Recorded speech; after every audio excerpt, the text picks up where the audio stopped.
The stars had always carried whispers of forbidden places.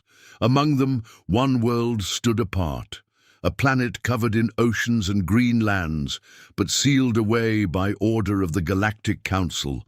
That world was Earth. Long ago, no ship was allowed near. Patrol drones circled the edges of its system. Warning beacons pulsed in many languages. Do not enter, quarantine zone, death for violators. For centuries, Earth remained a silent prison, locked behind an invisible cage. Most beings in the galaxy thought humanity had died out long ago. Some even believed Earth was cursed, but the truth was different. Humanity had not perished. Humanity had been waiting. The story began on a cold council night in the high chambers of the Galactic Council. Alien leaders from 100 species gathered under a glass dome, stars burning above them. They debated trade, war, and science. Yet when the subject of Earth appeared, the chamber grew quiet. "Another signal has been detected," spoke a tall, silver-skinned delegate. His voice carried unease. "It comes from inside the quarantine zone." Gasps filled the hall. For years the zone had been silent. Now something stirred. "Impossible," hissed another. "That planet was locked away 300 cycles ago. Nothing could have survived." But the signal was real. It was not a distress call. It was a pulse, strong and deliberate, like a heartbeat. Far below, on the quarantined Earth, humanity looked at the stars with eyes of fire. For centuries they had lived under the Council's cage, cut off from the galaxy. No trade, no travel, no allies. But Earth was never weak. When the Council had locked them away, humans turned inward. They rebuilt their world, dug deep into science, and sharpened their minds and weapons. The silence of isolation became their forge. And now, when the signal pulsed into the void, it was not a cry for help. It was a warning. "We are coming." Back in the council chamber, fear spread. Old legends returned. It was said the council had once tried to conquer Earth. Their fleets had arrived in great numbers, but they did not understand what they faced. Humans fought with fury and cunning no algorithm could predict. Though Earth was eventually sealed, the Council never forgot the battles. Too many ships had been lost, too many generals humiliated. That was why they created the quarantine zone. Not to protect humans from the galaxy, but to protect the galaxy from humans. And now, the lock was breaking. In the deep shadows of space, patrol drones guarding Earth began to vanish. One by one, their signals blinked out. A young council guard whispered to his commander, "Could it be raiders?" The commander's eyes darkened. "No, raiders don't leave warnings. They take. This is something else." Reports arrived. Human ships had been sighted beyond the edge of Earth's skies, sleek, fast, and powerful. Unlike the primitive vessels once mocked by the Council, these were forged from centuries of silent advancement. Humanity had not been wasting time. They had been preparing. Inside Earth's command halls, generals stood around glowing maps of the galaxy. "They thought they buried us," one said. His voice was calm, but his eyes burned. "They thought isolation would make us weak. Instead, it made us strong." Another officer, scarred and hardened, nodded. "The Council fears us. That fear will guide every move they make. We must use it. Humanity did not plan to beg for freedom. They planned to take it." Back at the Council, panic rose. "Seal the sea orders again," cried one alien lord. "If they escape, all our worlds are in danger." "It is too late," answered another, her voice low. "You do not cage predators forever. Eventually, they break the bars." The chamber filled with voices, each shouting over the other. Some demanded war, others demanded negotiation. But in the silence that followed, one truth was clear. Humanity was no longer contained. Ships moved in the dark beyond Earth, their engines burning like ghostly suns. To the Council, they looked like shadows of nightmares. To humanity, they were the wings of long-denied freedom. For generations, humans had heard the galaxy laugh at their exile. Now the laughter would end. Earth's prison was broken, humanity was out, and the galaxy was about to remember why they had locked Earth away in the first place. Silence is sometimes louder than noise. In the days after Earth's signal echoed, across space, the galaxy held its breath. Trade ships changed routes, patrols vanished from sectors near the quarantine zone. The name Earth returned to council halls, whispered in fear and confusion. But the humans did not whisper. They broadcast. A second signal came.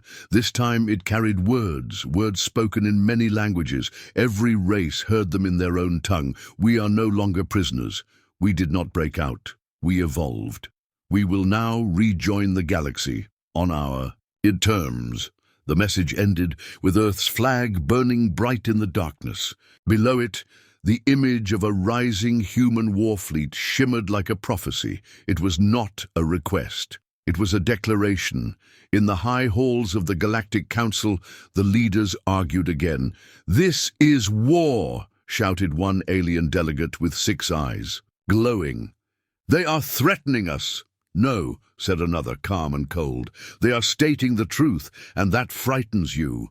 They had all seen the ships in the broadcast. Fast, black, built for battle, not the clunky metal shells humans once flew. These new ships were different, deadly, beautiful and quiet, too quiet. The silence between the words was what scared the Council the most. In a distant galaxy, Admiral Rilek of the Yurnai species stood on the deck of his battlecruiser. His ship had fought many wars, crushed rebellions, and held peace across 3 sectors. He watched Earth's signal again and again, paused it, zoomed in, studied it like a prophecy. "They learned in the dark," he muttered. "They built in. Shadows. We gave them time, and now they return as wolves." One of his aides, young and brave, asked, "Should we attack first?" Relek shook his head. "You don't strike until you understand what you're facing, and right now, we know nothing." Meanwhile, in Earth's command center, buried deep beneath the mountains of old North America, a human figure walked into the war room. Her name was Commander Zara. She was calm, focused, and unshakable. "They've seen our signal," she said, standing before a wall of galactic star maps. "Now we wait to see how they move." Beside her, a scientist named Malik tapped on a glowing panel. "They're scared," he said. "That gives us an edge. But it also makes them dangerous." Commander Zara nodded. "They fear us because they remember who we were. They don't yet understand who we've become." In the outer rim of the galaxy, a probe sent by the Council to spy on Earth was found drifting, silent, broken, and hacked. The Council received it with a message carved into its side in perfect galactic common: "Do not send eyes where you once sent chains." This shook the Council to its core, not just because the humans had intercepted the probe, but because they let it return. It was a message: "We see you, and we are not afraid." Commander Zara stood before her fleet, rows of soldiers trained in silence, shaped by hardship, and born in a world left to rot. "Today," she said, her voice sharp, "we return not as beggars but as builders, as protectors of our kind, and as a warning to those who think quarantine weakens spirit. Let them remember we never asked to be part of their order." She raised her hand. A fleet of 20 human warships powered up behind her, silent, sleek. "Ready? Let them come," she said. "Let them test us." On Council World, panic turned into plans. Ships were prepared. Old fleets were dusted off. Warlords were hired. But deep inside, none of them could erase the feeling that they were no longer in control. A quiet voice in every council member's mind whispered the same thought. Maybe we should have never locked them away. Back on Earth, Zara received a private message from the AI archive. A sentient system that had stored every war, every experiment, every failure during the quarantine years. The AI spoke without emotion. "The data shows they will strike first. Fear drives their logic. Zara looked out at the stars. Then let's make sure our return is not silent. Let them know we're not just free, we're ready. In the darkness of space, a scout ship from the Galactic Council approached Earth's edge, cloaked and quiet. It hoped to slip past unnoticed. It didn't. A human interceptor cut through the dark like a shadow. No warning, no demand, just a soft lock-on signal. You are in restricted space. Turn back or be turned to ash. The council ship froze, then turned. Fast. That one message spread faster than any weapon. Across thousands of systems, people heard whispers. The humans are back, and they're not alone. They are prepared. The galaxy had forgotten what humanity was. Now they would remember. Not through words, through fear. Long before the quarantine, before Earth was sealed off from the stars, there was a war. It wasn't written in the official records. No council history book spoke of it. But the older members remembered. Some of them still had scars. And in hidden vaults deep beneath the council's chambers, the truth was locked away. The humans weren't locked up because they were violent. They were locked up because they changed everything they touched. Back in the council chamber, the lights were dimmed. A special meeting had been called. Only the oldest and highest-ranking leaders were invited. The room was silent, too silent. Chancellor Dromak, a massive being made of crystal and smoke, spoke first. "We cannot let the others know the full truth," he said. "Panic will tear the council apart." An old, bird-like alien named Vari tapped her sharp claws on the table. "But they must be told. If the humans are rising again, the real danger must be faced." There was silence, then a sigh. A hidden projector flickered to life in the center of the room. What it showed shocked even the bravest among them.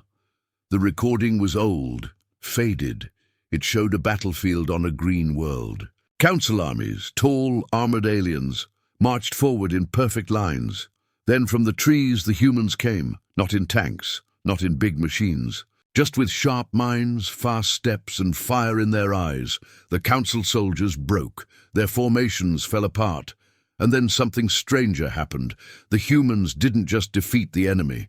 They started using their weapons, their tech, even their language, within hours. "They adapt too fast," Vari whispered. "They learn from everything, even our mistakes." The footage ended. Chancellor Dromak turned slowly. "We tried to conquer them. We failed. We tried to contain them. That failed too. Now we may have to run." Another member stood up, shaking. "Are we saying that humanity is more than dangerous?" Vari looked him straight in the eye. "No, I'm saying humanity is contagious." On the far edge of council space, small border colonies began going quiet. No sign of war, no sound of invasion, but the humans had been there. One colony left a message before going silent. "They didn't fire on us. They spoke to us. They listened. And now we want to listen back." That was the real fear. Humanity didn't just fight, they inspired. Meanwhile, Earth's fleets moved, slowly, carefully across old star routes. Commander Zara stood at the front of the lead ship, eyes on the glowing map. "Have we received any response from the Council?" she asked. Malik, the science officer, shook his head. "No, but smaller worlds are sending us messages, quiet ones, secret ones. Some are offering help." Zara smiled. "They remember. Not our weapons, not our tech, our spirit." She tapped. The console. "Begin Operation Echo." In 10 sectors, Earth's drones dropped small devices into orbit. Each one sent a signal, an old human message from the quarantine days. "To anyone listening, we are not your enemy. We were punished for surviving, but we still believe in peace, just not in chains." These words spread like fire. The Council tried to block the signals, but they couldn't stop everything. In underground markets, in military bases, even in schools, people were hearing the truth, and many liked it. The Council panicked. "We must stop the spread of their influence." Dromak said. If not by words, then by force. He ordered fleets to move. Over 50 ships from 12 species were told to intercept the human advance. But what they found shocked them. No Earth fleet, no attack, only a satellite floating in space. It written in glowing red letters, "You sent ships, we sent words. Who really started this war? It was a trap, not of violence, of thought, and it worked." Commander Zara stood beside a group of alien captains on a neutral station. She had offered them a meeting. No threats, no tricks, just tea. They sat together in silence. Finally, one of the aliens, an old warlord with metal scales, spoke. "You are not like the stories say." Zara looked at him. "Neither are you." They both smiled. In that moment, a small piece of the galaxy changed. Back on the Council homeworld, Chancellor Dromak received a report. A Council fleet had refused to fire on a human vessel. The officers had called Earth's message reasonable. "This is it," Dromak hissed. "The infection has begun." He slammed a clawed hand on the table. "Prepare the erasers." Deep beneath the Council's capital, hidden weapons stirred, machines not used in 1,000 years. Built not to fight, but to erase whole planets, whole people, even humans. But Dromak didn't know. Humanity had learned from history, from betrayal, from genocide, and Earth was not unprepared. As the erasers powered up, so did something hidden. In the shadows of Jupiter, something ancient, something Earth had never shown anyone. In the cold shadow of Jupiter, a massive shape floated in silence. Hidden for generations beneath swirling gas storms, the object had no name in official records, no beacon, no signal, but it was real, and it was awake. The Galactic Council thought. They had seen everything Earth could build, warships, drones, AI satellites. But they had never seen this. This wasn't just a weapon, it was Earth's insurance plan. Back on Council World, Chancellor Dromak stood before a screen, watching as the ancient erasers powered up. Giant machines, taller than cities, designed to wipe out entire planets with a single blast. They had only been used twice in history. Once against a planet that resisted joining the Council, the second time against a species that refused to forget. Both times, the memory of the erasure was enough to silence rebellions for centuries. Now, the Council was ready to use them again. "Prepare for final strike," Dromak ordered. Earth had its chance, but Earth was listening, always listening. Deep within the secret base under Antarctica, Commander Zara watched the same feed. She turned to her team. "They're activating the erasers," she said. "This is no longer just politics. It's survival." Malik looked nervous. "Shall we respond?" Zara nodded. "It's time. Bring it online." A single button was pressed, and far out, in Jupiter's shadow, the giant structure began to glow. They called it Sentinel One. It was Earth's final project before the quarantine, built in secret by thousands of minds working together in silence. A living weapon, part AI, part machine, part unknown. No one knew where all its parts came from. Some were built, some were found, some might not be from Earth at all, but one thing was clear. It was powerful enough to scare even Earth's own leaders. That's why they locked it away, until now. Sentinel One came online with a low hum that shook moons. A deep voice echoed into space. Sentinel One online. Quarantine protocol expired. Activating Earth Defense Directive. All across the solar system, Earth's hidden satellites responded. Shields rose over cities, fleets changed formation, AI programs launched defensive firewalls. This was not a test, this was war. The Council received the signal 30 seconds later. They knew the code.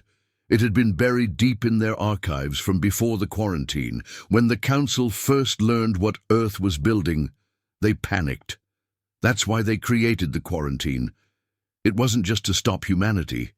It was to stop Sentinel One, and now it was awake, on the edge of a council-controlled system. A scout ship detected a massive object heading toward them, fast. It wasn't broadcasting any ID. It ignored hails. Then a message arrived, not from the ship, but from Earth. "This is your only warning. Turn off the erasers, or we show you." "What silence taught us," the Council laughed. For a moment, then Sentinel One fired. The beam didn't destroy the scout ship. It didn't even touch it. Instead, it bent light, time, and gravity, cutting the entire eraser control relay off from Council command. In seconds, their most powerful weapons were blind, dead, and the message came again. "We are not attacking. We are reminding." Back on Earth, Zara smiled. "Now they understand. We never wanted war, but we never feared it either." Malik shook his head.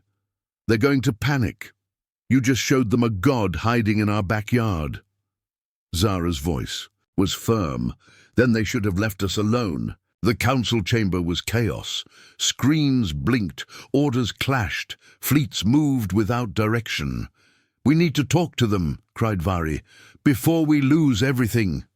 "No," Dromax snapped. "We strike now, or they spread across the stars." Again, but many council members were no longer with him, because across the stars something strange was happening. Worlds were beginning to switch off from the council and tune in to Earth. On a small moon near the edge of the galaxy, a colony, once loyal to the council, raised a new flag. The Earth signal played over loudspeakers. "We are all more than borders, more than fear. Stand with those who remember the darkness and chose to light a fire." The colonists cheered, and in secret they opened their gates to a small human team, ambassadors, not soldiers. Sentinel One did not move again. It stayed in Jupiter's shadow, quiet once more, but its message had spread. Earth wasn't returning with guns blazing. They were returning with truth, with memory, with proof that they could defend themselves, if needed, and that changed everything, though. The galaxy looked at Earth again, not as a prisoner, not as a danger, but as something new, something old, something human. And deep in council space, one last secret stirred, a forgotten chamber. A dark room. A voice from the past whispered in ancient code, "If Sentinel One wakes, activate Project Silence." A new threat was coming, and Earth wasn't the only one with hidden weapons. Long ago, even before the quarantine zone was created, the Galactic Council feared a terrible future, one where Earth could not be controlled. So in secret, without debate or vote, a small group of council elites began a hidden project. They called it Project Silence. It had one goal. If Earth ever escaped, Silence would finish what the Council could not. In a dark vault buried beneath the Council capital, ancient machines hummed to life. Green lights blinked. Forgotten servers awakened. A message was sent to a deep space base. So hidden, even current. Council leaders didn't know it existed. The message said, "Earth is loose. Sentinel One has activated. Begin Phase 1. And so Silence awoke. Commander Zara stood inside Earth's global command room. News was spreading fast. Colonies were choosing Earth. Some sent messages of support. Others simply stopped replying. To Council orders. "This is faster than we expected," said Malik, scanning the data. "We may not even need weapons." Zara was cautious. "That's what worries me. The Council isn't just losing power, they're losing control. Desperate leaders do dangerous things." Then came the alert. A strange energy pulse had been detected at the edge of the galaxy. Unknown origin, unknown tech. But one thing was clear: it wasn't human. And it wasn't from the Council's standard fleet. In the Council's war chambers, Chancellor Dromax stood with three shadowy figures. They wore no official colors, no species symbols. They were the caretakers of Silence. One spoke, her voice hollow. "We warned you. You should have ended Earth fully, not locked them away." Dromax's eyes narrowed. "And you think your old weapon can stop them now?" The figure nodded slowly. Project Silence was not made to destroy Earth. It was made to erase what makes humans human. In deep space, a black ship emerged from nothing. No engine trail, no lights. It absorbed signals, distorted time, and walked like a shadow through the stars.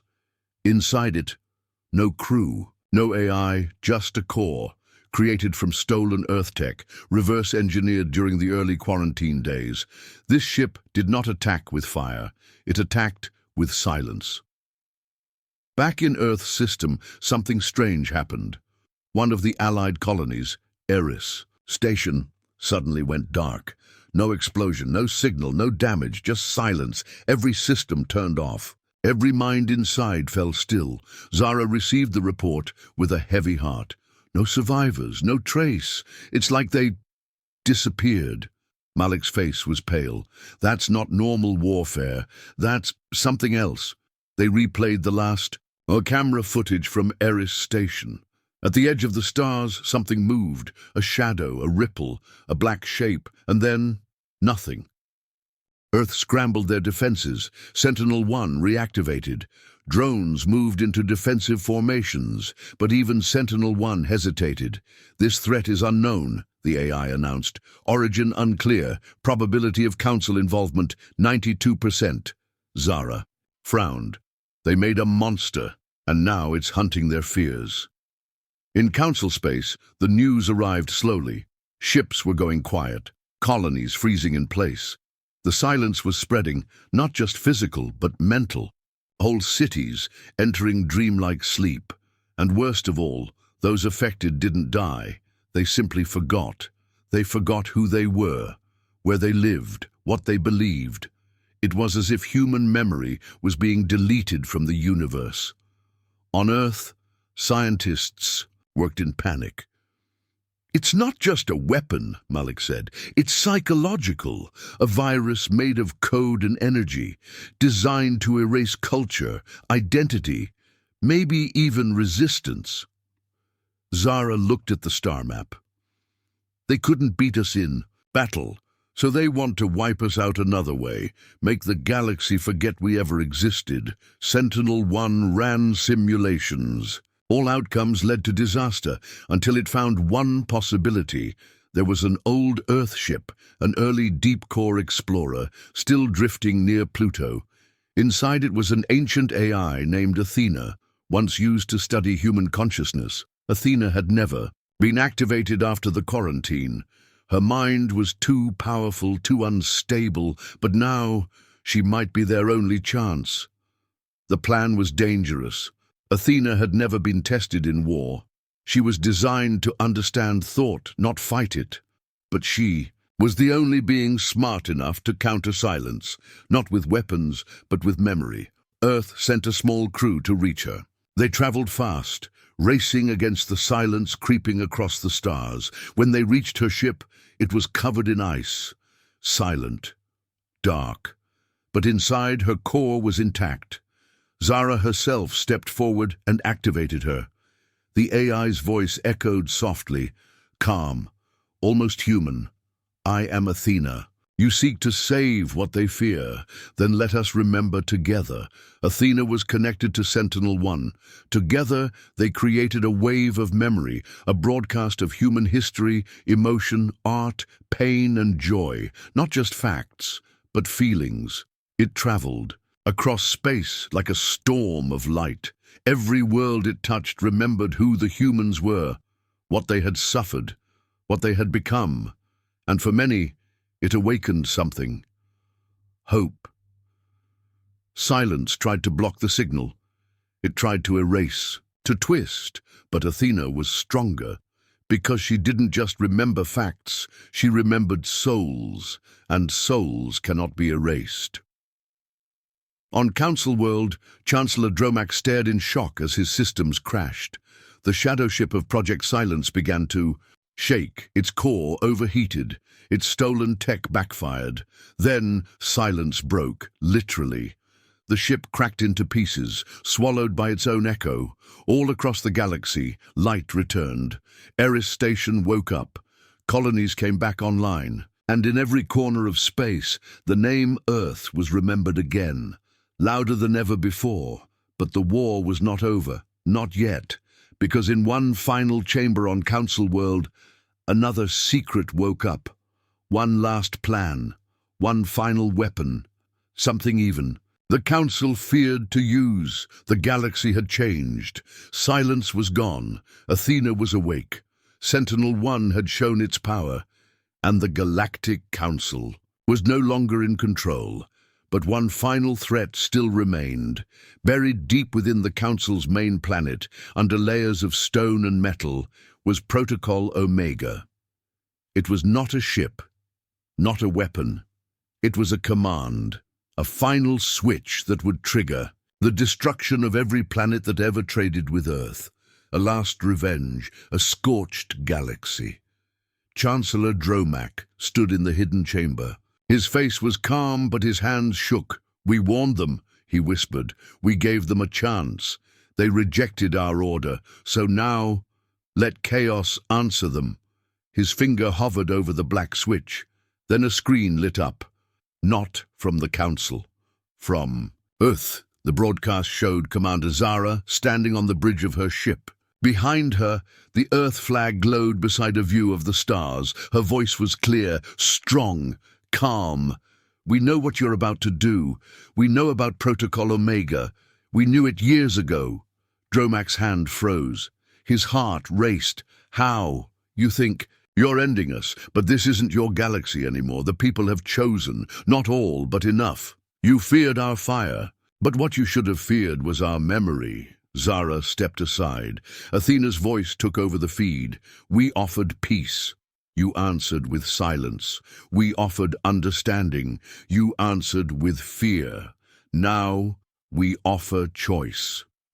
The screen split. All across the galaxy, people were watching. Colonies, ships, council stations, even former enemies. They saw a live vote begin. A simple question. Do you want the Council to lead? Or do you choose Earth to represent your future? In less than 5 minutes, the answer was clear. Earth won. Dromak's chamber turned red. Security bots rushed in. His own council guards turned on him. "It's over," said one of the younger leaders. "You buried the truth, but truth always digs its way back out." Dromak collapsed into his chair. He looked at the black switch. He could still press it. He could still make the galaxy burn. But no one would follow him. No one would remember him as a hero, only as the last tyrant of a dying empire. He lowered his hand. On Earth, people gathered in streets and skies. Screens showed messages from alien worlds. "We stand with Earth." We were wrong to fear them. They showed us what strength really means. Some were poor mining planets. Some were wealthy trade hubs. But all had the same message. Earth had earned its place again. In the Council's old chamber, empty now, Athena's signal played one last time. A message left for history. You cannot erase those who remember. You cannot lock away those who rise. Earth was your prisoner. Now it is your teacher, your ally, or your warning. Commander Zara returned to Earth. She stepped off her ship not as a soldier, but as a symbol. Children waved flags. Elders cried. For the first time in centuries, Earth was not hiding. It was leading, not with ships, not with fire, but with truth. On a distant world once loyal to the Council, a young alien child asked their mother, why did they fear Earth so much? The mother smiled. Because Earth reminded them of what they forgot. What's that? The child asked. That freedom is louder than control. Athena returned to her old ship. She did not shut down. She remained awake, watching, waiting, learning. Sentinel One returned to sleep beneath Jupiter's storms. A silent guardian, not needed now, but never forgotten. And Earth looked to the stars, not as a battlefield, but as a home waiting to be explored, but in the deep unknown, far beyond council charts. A strange signal pulsed once, then twice, in a language no one recognized except Athena. She opened her eyes and whispered, "Something else is coming." Zara heard the words. She did not panic. She smiled. "We're ready," she said. Earth was locked once, but it had never been broken, and now the galaxy would never forget that name again. Earth.